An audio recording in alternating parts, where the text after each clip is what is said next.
ഇന്ന് വെക്കാൻ പോകുന്നത് താറാവ് പിന്നെ വറുത്തരച്ചതാണ്. അതിന് നമ്മൾ എടുക്കുന്ന ഇൻഗ്രീഡിയൻസ് സബോള, വെളുത്തുള്ളി, ഇഞ്ചി എല്ലാം കൂടെ കടുക് പൊട്ടിച്ച് കഴിയുമ്പോൾ ഇത് വഴറ്റണേ.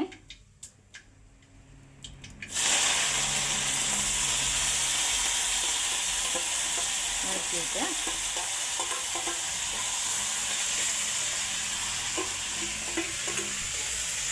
ഇത് വറുത്ത് വേണേ. തേങ്ങാപ്പാൽ വേണം മസാലയിൽ. എന്നിട്ട് ഇനി ഞാനത് ചെയ്യാൻ പോകുന്നത് താറാവ് കഴുകി വാരി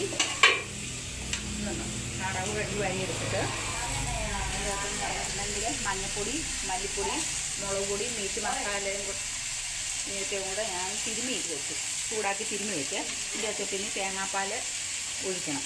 ഇത് വഴറ്റി വരുമ്പോൾ ഈ സാധനം ഉപയോഗിച്ചെടുത്തിട്ട് കുറച്ച് ഇട്ടിട്ട് സവോളയൊക്കെ വഴണ്ട് നല്ല ബ്രൗൺ കളറാണ്. അതിന് തേങ്ങാപ്പാൽ 1-2 പാൽ വേണം.